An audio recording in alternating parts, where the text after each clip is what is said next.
우리 그리스도인이 불행하다는 것은 이론적으로는 말이 안 되죠.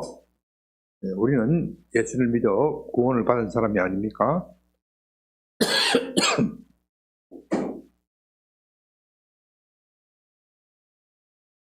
구원이라는 것은요, 우리가 단지 목숨을 연장하여 길게 산다, 그런 게 아니에요. 정말로 참다운 행복을 찾았다. 구원이라는 말 속에는 참다운 행복이라는 말이 포함되어 있습니다. 그렇기 때문에 그리스도인이 비참하다, 이건 말이 안 되는 것이죠. 그러나 우리의 현실을 보면 어때요? 비참한 그리스도인이 얼마든지 있습니다. 예수님을 믿긴 하지만 여전히 불행하게 사는 사람. 우리 자신을 냉정하게 살펴봐도 나는 예수를 믿어 행복하다, 그렇게 말할 사람이 많지는 않을 것 같습니다.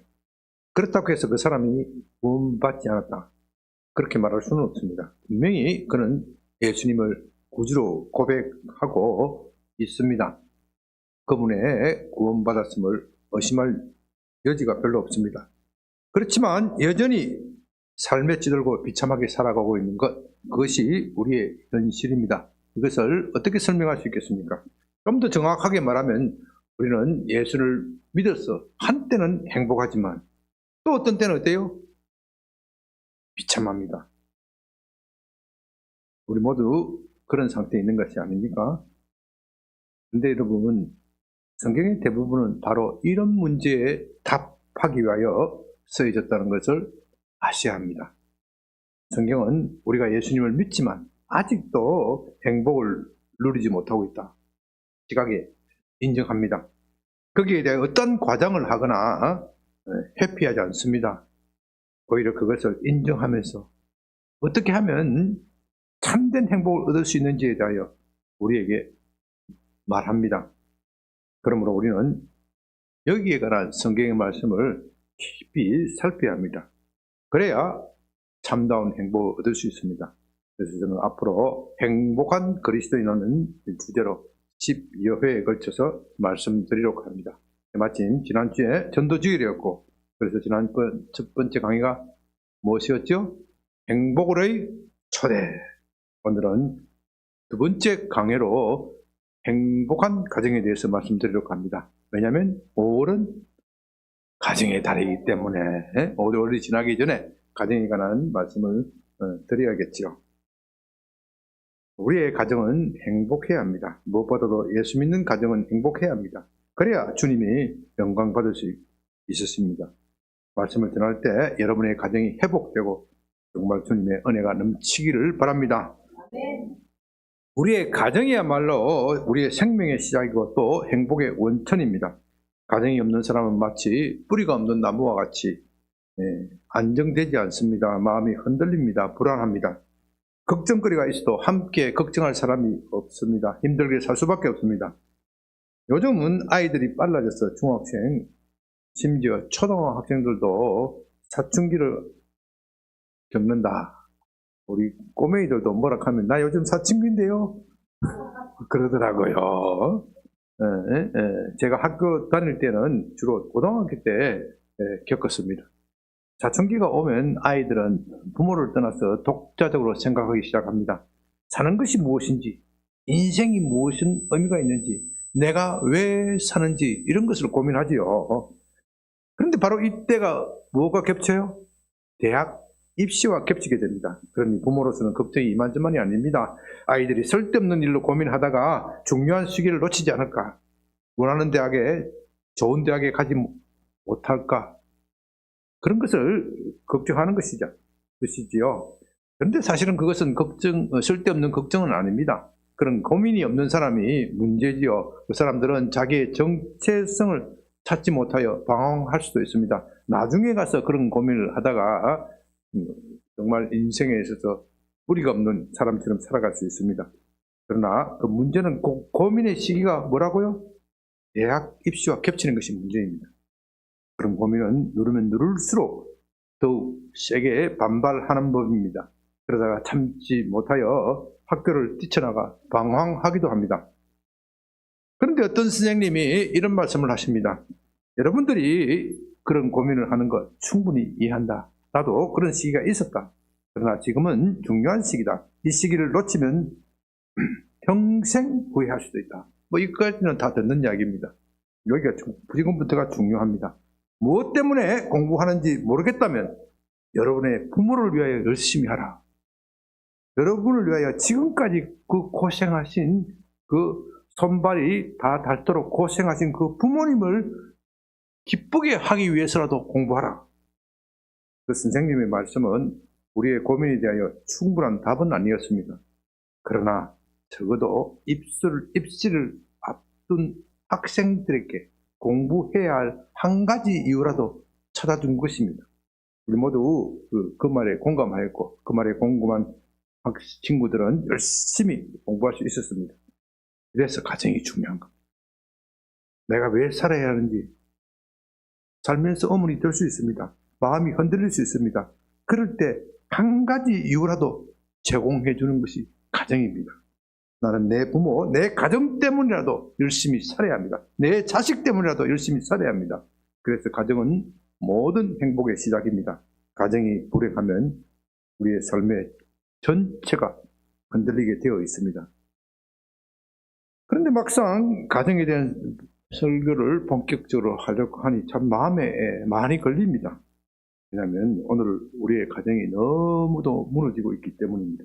그 때문에 많은 상처를 입고 있습니다. 지금 이 자리에 계신 분들도 그것을 겪고 있는 분이 계십니다. 가정에 대한 설교를 들을 때 마음이 편치 않습니다. 부부가 이혼해서 혼자 사시는 분, 자식과의 관계가 불화하여 마음이 편치 않는 분, 이런 분들 앞에서 가정에 대하여 이야기하는 것이 참 부담스럽습니다. 저는 그런 분들을 비난하거나 정죄하려고 하는 것은 아닙니다. 그렇게 한다면 오히려 여러분들의 마음을 더욱 무겁게 하고 비참하게 만들 수도 있습니다. 또 여러분이 그렇게 된 데에는 여러 가지 정말 남들이 알지 못하는 사정이 있을 수도 있습니다. 저는 그것을 일일이 끄집어내어서 여러분을 힘들게 하고자 그런 의도는 아닙니다. 과거는 이미 흘러간 것이고 후회해도 돌이킬 수가 없습니다. 후회하는 것은 아무 소용이 없습니다. 그러나 우리는 과거에 대한 진지한 반성은 있어야 합니다. 그래야 더 나은 미래를 만들 수 있습니다. 과거가 힘들다고 해서 무조건 묻어놓기만 하고 반성하지 않는다면 같은 잘못을 되풀이할 수밖에 없습니다. 그래서 제 말이 혹시라도 여러분에게 힘들게 하더라도 조금 참아주시고 그렇게 들어주시기 바랍니다.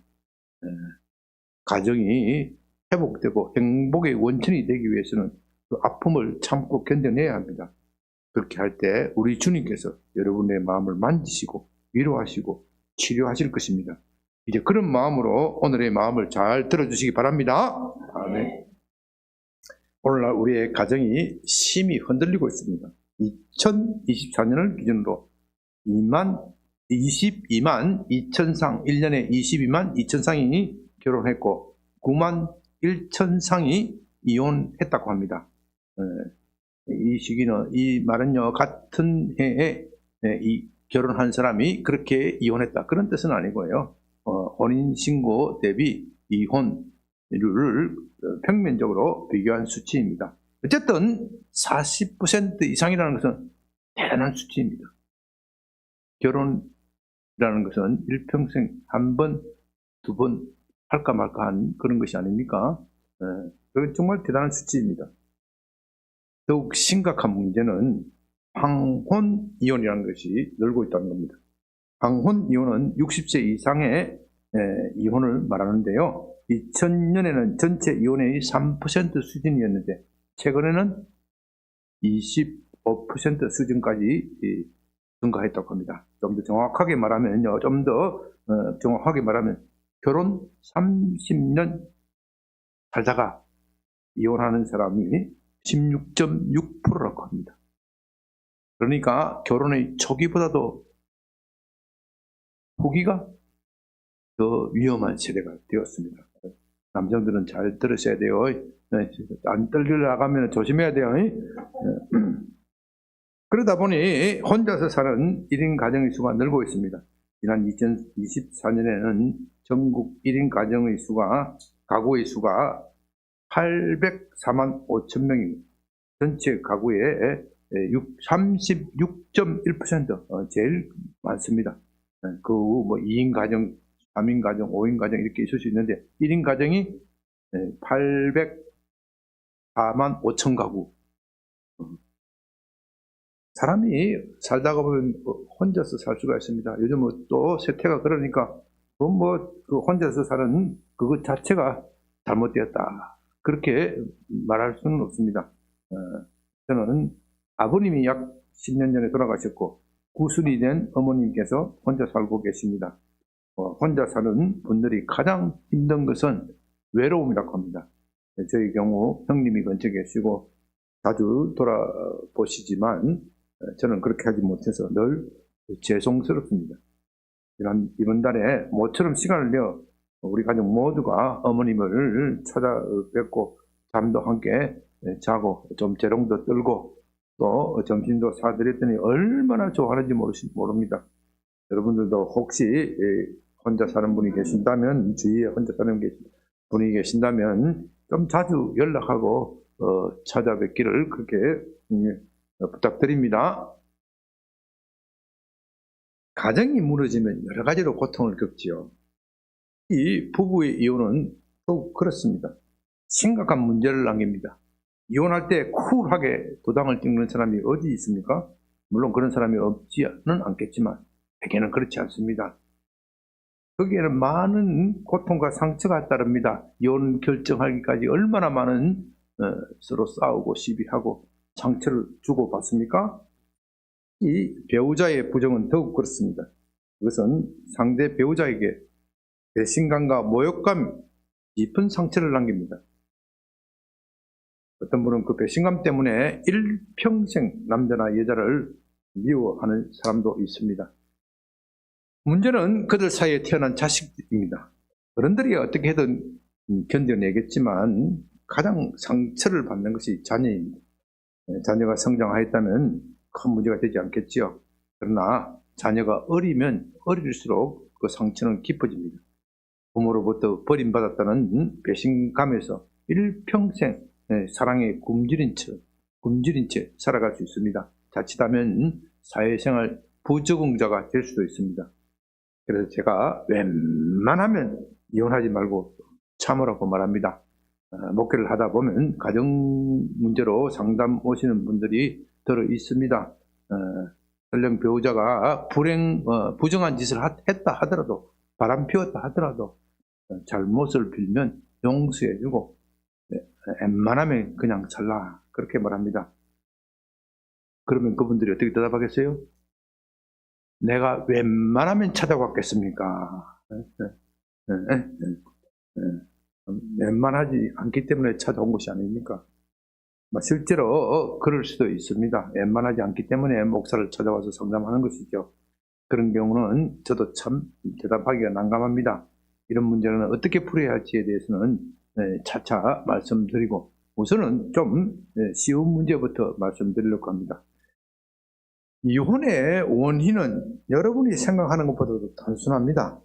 배우자의 이 부정, 이건 중대한 사유가 되는 것이고, 정말 이것을 가지고 웬만하면 참으라고 말하면 사람 약 올리는 밖에 안 되죠. 예수님도 그것 때문에 이혼해야 한다면 어쩔 수 없다, 그렇게 하라, 그렇게 말씀했지 않습니까? 그런데 대부분은 그렇게 심각한 것이 아니라는 겁니다. 너무도 사소한 이유로 이혼합니다. 예를 들면요, 어떤 부분은 치약을 사용하고 뚜껑을 닫지 않았다고 해서 이혼하는 거, 이거 실제 이야기입니다. 왜 그렇게 됩니까? 내가 그렇게 잔소리를 하고 주의를 주었는데도 아직도 못 고치느냐고, 그렇게 여자는 이야기하죠. 그럼 남편은 뭐라 그래요? 끝까지 사람 잡느냐고. 우리는 이런 경우를 뭐라고 이야기합니까? 무엇 때문에 이혼한다고요? 네, 성격 차이로 이혼한다. 그러나 그건 말의 포장일 뿐입니다. 자기 합리화일 뿐입니다. 성격 차이로 이혼한다는 것이 제일 이혼의 사유로 사람들이 들고 있는데 사실은 그것은 자기 합리화일 뿐입니다. 제가 그런 경우를 가지고 웬만하면 참으라고 말하는 겁니다. 결혼은 어차피 서로 전혀 모르는 사람이 만나서 함께 사는 모험입니다. 결혼이 뭐라고요? 모험이에요. 그 모험. 여러분, 나와 똑같은 사람이라면 내가 왜 결혼합니까? 나 혼자 사는 것이 편하지. 나와 다르기 때문에 결혼하는 겁니다. 그래서 결혼은 모험입니다. 행복한 가정, 행복한 부부의 출발점은 상대가 나와 다르다. 이것을 먼저 인정하는 겁니다. 지압 뚜껑 안 닫을 수도 있다. 그걸 어떻게 해요? 인정하라는 겁니다. 마누라가 잔소리하면 그래, 여자는 원래 잔소리로 먹고 사는 사람이야. 그걸 어떻게 해요? 인정하라는 겁니다. 잔소리를 즐길 수 있어야 돼요. 아시겠어요? 잔소리를 즐길 수 있어야 돼요. 그래서 그 불편한 것, 남녀가 서로 살면 불편한데 그 불편한 것을 즐길 수 있어야 행복한 결혼의 출발이다. 이 정도까지면 굳이 교회가 아니라도 여러분들이 가정생활이나 상담 전문가로부터 들을 수 있습니다. 또 요즘 교회에서 부부학교, 아버지 학교, 가정세미나 이게 많이 있죠. 더 좋은 이야기 들을 수 있습니다. 유튜브에도 나와 있고 또 여러분들이 좋은 강사 우리 교회에서도 그렇게 한 적이 있는데 있으면은 자주 들으시고 아주 굉장히 도움이 됩니다. 문제는 성령입니다. 우리는 그리스도인이지 않습니까?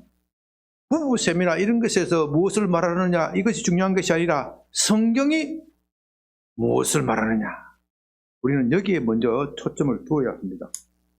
성경에는 가정에 관한 이야기가 많이 나옵니다. 아니 여러분의 생각보다도 더 많이 나옵니다. 성경의 처음부터 끝까지 어쩌면 가정에 관한 이야기입니다.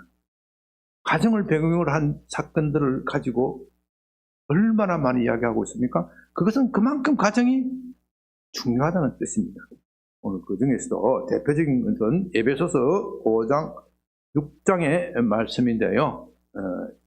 본문을 좀 모두 읽으면서 말씀드렸으면 좋겠지만 시간이 없어 중요한 요점 중심으로 말씀드립니다.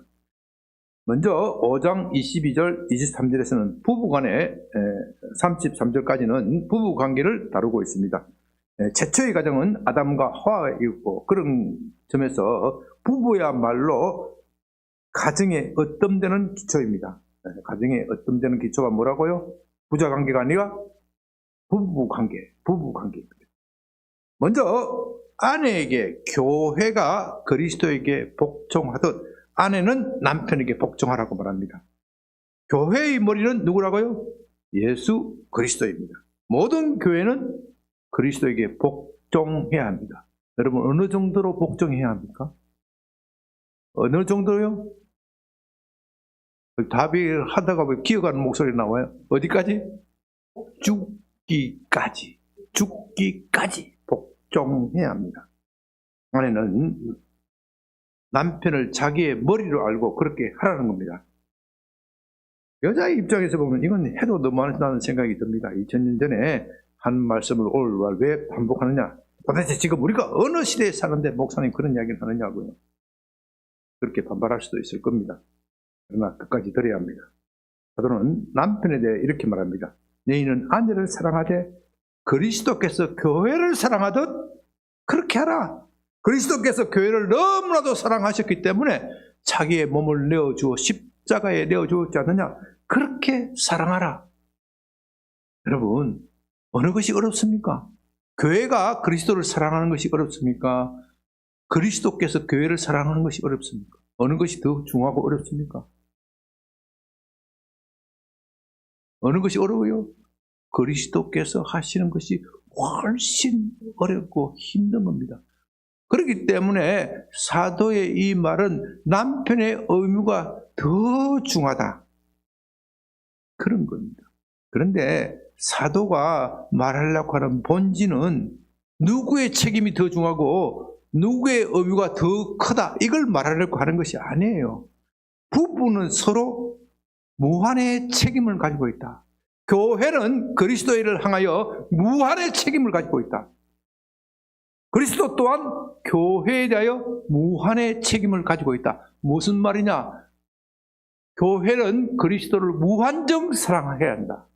왜냐? 그리스도께서 교회를 무한정 사랑하셨기 때문이다. 그러므로 부부는 서로 무한정 사랑하는 관계이다. 바로 이것을 말하려고 합니다. 그러니까 여기서 왜 뭔지 복종하라는 단어를 쓰냐, 이거 중요한 게 아니에요. 뭐가 중요하다고요? 사랑이 중요한 것이다. 다음으로 6장 1절에서 3절은 부모와 자식의 관계를 말합니다. 자녀들은 부모에게 복종해야 합니다. 이 말은 부모와 생각이 다른데도 무조건 복종하라, 그런 뜻은 아닙니다. 부모의 뜻이 다르더라도 일단 부모의 생각을 존중하라는 겁니다. 부모는 항상 자식을 위합니다. 제가 부모가 되어 보아하니까 잘 알겠습니다. 저도 60대 중반인데 제가 가정 내에서 중요한 결정을 할 때가 있지요. 그때라도 제 이익을 보고자 그런 결정을 하지 않습니다. 절대로 안 합니다. 제가 착해서 그런 것이 아니고 부모는 다 그런 겁니다. 간혹 세월이 험해져서 자기 이익만 보겠다고 하고 자식들을 희생시키는 부모가 있긴 하지요. 그러나 정상적인 부모는 그렇게 하지 않습니다. 늘 자식 걱정이 앞섭니다. 자식을 생각하면서 삽니다. 어디를 가더라도 저놈이 잘 돼야 될 텐데 그 걱정밖에 없어요. 그러나 자식은 그렇지 않지요. 늘 부모만 생각하면서 사는 자식은 거의 없다고 봐야 됩니다. 제가 아니까. 제가 자식 되어 벌써 알잖아요. 거기다가 결혼을 하고 자식을 낳으면 내 아내, 내 자식을 챙기기 바쁘지 부모를 먼저 생각하기가 참으로 힘듭니다. 마음이 있어도 그렇게 못합니다. 그러니 어떻게 해야 됩니까? 당연히 부모의 의견을 존중하고 받들어야 합니다. 내 사랑이 부모의 사랑에 못 미친다는 것을 인정하고 부모의 말씀에 순종하고 존중하라. 그게 순리입니다. 그런데 성경은 또한 부모에게 자식을 노엽게 하지 말라. 이것이야말로 오늘날 우리의 부모들이 가슴 깊이 새겨야 할 말씀입니다. 우리는 자식을 위한다고 강요하지만 그것이 자식을 노엽게 하는 일일 수 있다는 겁니다. 예를 들면요, 자식에게 좋은 대학에 가야 한다고 하면서 자식의 꿈과 희망은 생각지도 않고 초등학교, 아니 유치부 때부터 어디를 뺑뺑이 돌려요? 학원을 뺑뺑이 돌리고 몰아씌우는 거. 그렇게 하다가요, 나중에 자식이 지쳐버리고 심지어 어긋날 수도 있습니다. 자식을 노엽게 하다가 자식이 어긋날 수 있다는 겁니다. 바로 이것이 자식을 노엽게 하는 일입니다. 물론 부모는 내 자식을 잘 되기를 바라는 마음에서 그렇게 한 것이다 변명할 수도 있습니다. 그러나 냉정하게 생각하면 그것은 자식을 위해서 그런 것이 아니라 자기 욕심 때문이다. 그것을 알아야 합니다. 사랑에는 언제나 상대방에 대한 세심한 배려가 필요합니다. 사랑하는 데는요, 상대방을 이해하는 노력이 필요합니다. 그것은 가족뿐만 아니라 사회생활, 교회생활도 마찬가지입니다. 그렇기 때문에 여기에는 시간이 걸리고 상대방을 기다려주는 마음. 그래서 고린도전서 13장에서 사랑은 뭐라고 그래요? 참는 것이다. 참는 것이다. 사랑은 뭐라고요? 참는 것이야. 참는 것. 왜? 상대방을 이해하기 위해서는 무엇이 걸려요? 시간이 걸리기 때문에. 시간이 걸리는 것을 참지 못하면 사랑이 깨어진다. 아니, 사랑이 독이 되는 겁니다. 오히려 독이 되어서 자식을 해칠 수도 있기 때문에 자식을 노엽게 하지 말라는 겁니다. 그리스도인의 가정생활의 핵심은 사랑입니다. 가정에는 사랑이 넘쳐 흘러야 합니다. 그런데 이 평범한 평범한 말 한마디가 실천하기가 그렇게 쉽지 않다는 겁니다. 그것이 쉬웠다면 어떻게 깨어지는 가정이 이렇게 많겠습니까? 저는 안 믿는 사람의 가정을 말하는 것이 아닙니다. 믿는 사람 마찬가지입니다. 통계에 하면요, 믿지 않는 사람과 믿는 사람 사이에 이혼율에 거의 차이가 없다. 참 안타까운 일이죠. 사랑이 쉽지 않습니다. 예수님을 믿어도 사랑이 쉽지 않다는 겁니다. 가까운 사람일수록 그렇습니다. 우리는 그것부터 먼저 인정해야 합니다. 내 가까운 사람, 내 가족을 사랑하기가 쉽지 않다. 그것을 인정해야 합니다. 주님은 내 이웃을 내 몸처럼 사랑하라고 말씀하시는데 그 이웃의 첫 번째는 누구라고요? 자기 가족입니다. 자기의 남편이고 아내고 자식이고 부모입니다. 첫 이웃이 자기 가족입니다. 자기 가족도 사랑하지 못하는 사람이 어떻게 이웃을 사랑할 수 있겠습니까? 그러나 가족을 사랑하기가 쉽지 않다. 이것을 먼저 인정하라는 겁니다. 그래야 그 원인을 찾고 답을 찾을 수 있다는 겁니다. 여러분, 왜 가족조차 사랑하기 이렇게 힘든 겁니까? 이건요, 세상 어디에서도 답을 못 해주고 있는데 오직 성경만 그 답을 이야기를 하고 있어요. 두 가지 이유입니다. 성경은 이것을 두 가지로 정리하여 우리에게 말합니다. 첫째는 내 속에 있습니다. 나의 못된 성격, 나의 아집, 고집, 편견, 이걸 깨뜨리기가 싫은 거예요. 두 번째는 사탄의 방해 때문에 그렇습니다. 자기를 부인하는 것, 자기의 못된 성격을 깨뜨리는 것, 이것을 자기를 부인한다 또는 자기를 죽인다고 표현하는데요. 이것도 어렵지만 사탄의 공격을 막아내는 것도 만만치 않습니다.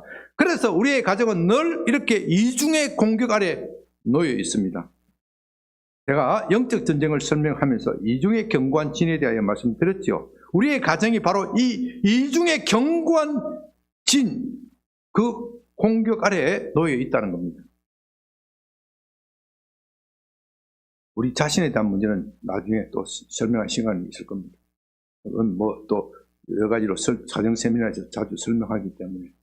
그러나 이 사탄의 공격에 대해서는 별로 이야기하지 않는 것이 오늘날 교회 안에 가정 세미나의 문제입니다. 여러분, 사탄은 그리스도인의 가정이 행복해지는 것을 싫어합니다. 사탄의 존재 목적은요, 마치 사람들이 예수를 믿지 못하게 하여 구원 얻지 못하도록 방해하는 거예요. 그런데 그 첫 번째 목적이 깨어지면 뭐라고요? 예수 믿는 사람을 불행하게 만드는 거. 불행하게 만드는 거. 그게 사탄이 최고의 존재 목적인 것처럼 성경에 그렇게 쓰여져 있어요. 그렇기 때문에 그리스도인의 가정이 행복해지는 것, 이거 사탄이 제일 싫어하는 겁니다. 왜요? 그리스도인의 가정이 깨어지고 이혼해야 사람들이 어떻게 해요? 예수님을 믿지 않으려고 하기 때문입니다. 예수 믿어도 저 모양 저 꼴인데 내가 왜 예수를 믿어? 그러므로 여러분이 주님을 진심으로 사랑한다면 이 이중의 공격을 막아내야 됩니다. 주님을 진심으로 사랑한다면 여러분의 가정이 정말 행복해져야 합니다.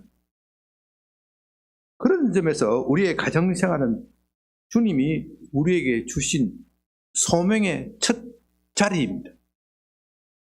어떤 분은 주님이 주신 소명, 선교, 목회, 구제사업 이런 것을 핑계대고 가정생활에 소홀히 합니다. 그래서는 안 됩니다. 가정이야말로 우리의 소명을 다해야 할 첫 자리입니다. 그러므로 여러분은 가정을 정말로 기쁨이 넘치는 곳, 그런 것으로 만들어야 합니다. 그렇게 할 때 사람들이 여러분의 가정을 보고 야, 나도 그런 예수 믿고 그러고 싶다. 예수를 믿게 될 것이 아닙니까? 그러나 우리의 힘으로 어떻게 그것을 이룰 수 있겠습니까? 그래서 우리는 오늘 본문 시편 128편을 살펴보자는 겁니다. 3절을 봅니다. 좀 띄어 올려주세요, 김 목사님. 내 집 안방에 있는 내 아내는 결실한 포도나무 같으며 내 식탁에 둘러앉은 자식들은 어떻게 해요? 어린 감람나무 같다. 여러분 한번 보십시오. 이 3절을 한번 여러분의 머리로 상상해 보십시오. 여기 모든 사람들이 꿈꾸는 그런 가정이 있지 않습니까? 생각만 해도 기쁨이 흘러넘칩니다. 아내가 있고 자식들이 둘러싸여 있고 먹고 마시고 웃고 즐기는 그런 가정이 있습니다. 아내는 뭐와 같다고요? 결실한 포도나무. 여러분, 포도나무는요, 이게 참 정말로 멋진 표현인데요. 겉보기는 어때요? 똑바로 혼자서 서 있을 수도 없어요. 나무 가지에 기대어 살아야 됩니다. 그런데 그 볼품 없는 포도나무에서 무엇을 맺어요? 통통한 포도. 그 포도가 그냥 먹어도 맛있지만 또 뭘 해요? 포도를 담아서 포도주를 만들면 이거 사람을 기쁘게 만든단 말입니다. 잔치 자리에 포도주가 없으면 안 돼요. 사람을 기쁘게 하는 데는 포도주만한 게 없어. 그래서 구약 성경에 성전의 제사에서도 포도주가 써요. 포도주가 써요. 우리의 예배에서도 포도주가 사용돼요. 언제요? 성찬의식에. 포도주는 기쁨의 상징이기 때문에. 그리스도의 피는 희생의 상징이기도 하지만 기쁨의 상징이에요. 그래서 포도주, 포도. 아내가 그런 역할을 한다 이 말이에요. 자식은 뭐라고요? 감람나무 같다. 감람나무도 이스라엘에서는 아주 귀중한 나무입니다. 감람나무에서 그 열매에서 무엇을 짜요? 올리브, 기름, 감람유를 짜는 건데, 이 감람유가 귀한 거예요. 그래서 옛날에 왕이나 선지자, 제사장과 같이 귀한 분들이 위임식 할 때, 이 감람유를 부어서 구별을 한다. 하나님께 제사 드릴 때도 이 감람유가 꼭 필요해요. 그래서 감람유는 하나님과 사람 앞에 귀히 쓰이는 존재, 당신의 자식이 그런 존재가 된다. 그렇게 화목한 가정이에요. 얼마나 참 시적인 표현입니까? 그런데 이것이 그냥 되는 것이 아니라는 겁니다. 시편 128편은 그것은 하나님을 경외하는 결과다. 1절 2절을 봅니다. 여호와를 경외하며 그의 길을 걷는 자마다 복이 있도다. 내가 내 손으로 수고한 대로 먹을 것이다. 내가 복되고 형통하리로다. 또 4절에서 6절은 이렇게 말합니다. 여호와를 경외하는 자는 이같이 복을 얻으리로다. 여호와께서 시온에서 내게 복을 줄지어다. 어디에서요? 시온. 오늘날은 어디에요? 이 시온이 어디에요? 교회.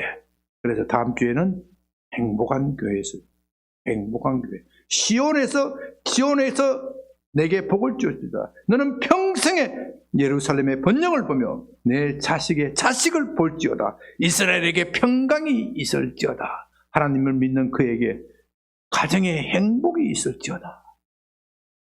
다시 말해서 가정의 행복은 하나님을 경외하고 그의 길을 걷는 사람에게 주어지는 복이라는 겁니다.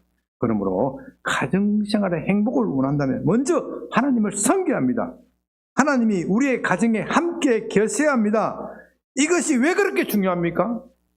그 이유는 우리가 하나님을 모셔야 이중의 적을 무너뜨릴 수 있기 때문입니다. 우리의 가정의 행복을 방해하는 이중의 적을 두 가지가 뭐라 그랬죠? 첫째는 내 속에 있는 아집, 한 말을 말하면 내 속에 있는 아집, 고집. 아까 치약 이야기했잖아요. 뭐 때문에 그래 싸워요? 자기 아집이지, 자기 고집이지. 요게 무너뜨리려면 뭘 해야 된다고요? 하나님을 주인으로 모셔야 돼. 하나님을 주인, 하나님의 뜻이라면 내가 무엇이든지 하겠다. 내 아집, 고집이 아니라 하나님의 뜻대로 살겠다. 결단이 있어야 돼. 두 번째는 뭐예요? 사탄의 공격. 우리가 그렇게 결단하고 공격하고 예수의 권능을 힘입어서 사탄의 공격을 무너뜨리는 거예요. 그렇기 때문에 우리의 가정에 하나님이 중심에 계셔야 합니다. 가정이야말로 사탄의 공격을 가장 많이 받는 곳입니다.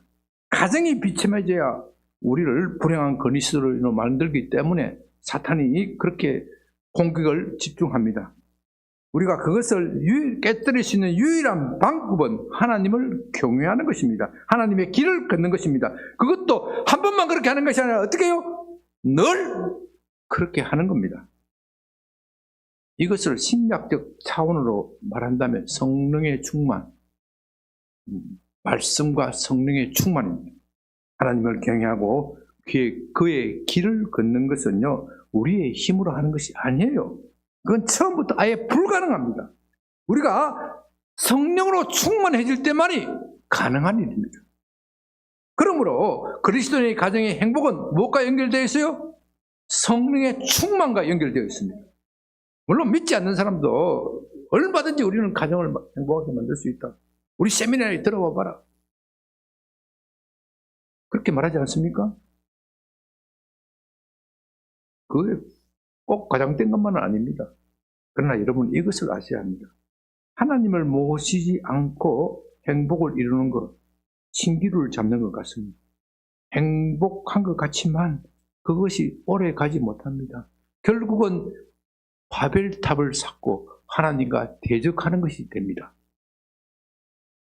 우리의 가정은 하나님을 경외하고 그의 길을 걸어야 합니다. 그렇게 될 때 우리의 가정에 웃음꽃이 피는 기쁨이 원천이 됩니다. 가정은 우리의 삶에서 중요합니다. 단지 신앙생활에서만 중요한 것이 아니라 우리의 삶의 모든 국면에서 모든 차원에서 그렇습니다. 사람의 행복은 가정에 의해서 좌우된다. 과언이 아닙니다. 그리스도인의 삶도 가정에서 좌우됩니다. 그렇기 때문에 가정은 늘 사탄의 공격의 대상입니다. 여러분은 이것을 알아야 합니다. 교회내 가정 세미나가 많이 있는데 참으로 안타까운 것은 이런 것을 잘 다루지 않는다는 것입니다. 세상에서 발전된 심리학, 의학, 부부학 이것만 설명하고 거칩니다. 저는 그런 것들이 필요 없다는 말이 아닙니다. 그런 것도 공부하고 열심히 적용해야 합니다. 그러나 그런 것들만 너무 강조하다 보면 정말로 중요한 국면, 그것을 놓치게 됩니다. 여러분들이 가정 세미나에 가면 되게 하는 게 그게 그래요. 부부 관계가 어떻고 관계가 어떻고 말을 어떻게 조심하고 뭐 이렇게 하고 저렇게 하고 뭐 이게 다 그거 해요. 그런데 이 가정이 사탄의 공격 아래 놓여 있다. 별로 없어요. 제가 이 설교를 준비하면서 하나님이 이런 영감을 주셔서 준비를 해서 찾아보니까 그렇더라고요. 내가 지금까지 가정 세미나 얼마나 많이 들었겠습니까? 왜 없어요? 정말 이게 중요한 국면인데 그분들이 하는 것이 다 필요 없다 이 뜻이 아닌 거예요. 우리가 정말로 중요한 점을 놓치고 있다. 우리의 가정이 사탄의 공격 아래 놓여 있다. 마지막으로 말씀드립니다. 가정의 행복은 우리가 예수 믿는다고 해서 하늘에서 그냥 뚝 떨어지는 것이 아닙니다. 그것은 시편 128편 2절에서 말하는 대로 우리가 손으로 수고한 열매입니다. 복이 무엇입니까? 손으로 수고한 열매를 먹는 것이 복입니다. 하늘에서 뚝딱 떨어지는 그런 복이 아니라 내 손으로 수고한 열매. 이 세상에는요, 자기 손으로 수고한 열매를 먹지 못하는 사람이 너무도 많습니다. 그렇기 때문에 이 세상에서 원통하고 한이 생기는 겁니다. 내가 이렇게 열심히 했는데 열심히 하는 것을 다른 사람들이 어떻게 해요? 사기쳐서 가져가고 뺏어 가져가고 이 세상이 왜 이렇게 불평해? 하나님은 어디 계신가? 그러나 하나님을 경외하는 사람에게는 어떻게 해요? 자기 손으로 수고한 열매를 먹게 해주겠다. 그러므로 우리는 먼저 하나님을 사랑해야 합니다. 그 사랑의 힘으로 여러분의 가족을 사랑하십시오. 먼저 성령으로 충만해지십시오. 그 성령의 능력으로 여러분의 가족들을 사랑하시기 바랍니다. 그렇게 할 때 우리의 가정에 웃음꽃이 피게 될 것입니다. 주님은 여러분의 가정을 통하여 영광을 받으실 것입니다. 바로 그렇게 될 때 여러분을 지켜보는 사람들이 그것을 보고 나도 예수 믿겠다. 전도가 어떻게 해요? 저절로 되는 것입니다. 늘 하나님과 동행하여 이런 복을 누리시기를 주님의 이름으로 축복합니다. 아버지 하나님 감사합니다. 오늘 우리 가정에 대하여 귀한 말씀 주신 참 감사합니다. 우리 가정이 사탄의 공격 아래 놓여 있다는 참 귀한 진리를 말씀해 주시니 감사합니다. 우리가 늘 말씀과 성령에 충만하여 우리의 가정이 정말로 하나님을 모시고 행복한 가정이 되어 주님이 영광 받으시는 그런 가정이 될 수 있도록 우리를 도와 주시옵소서. 되시는 이름으로 기도드립니다. 아멘.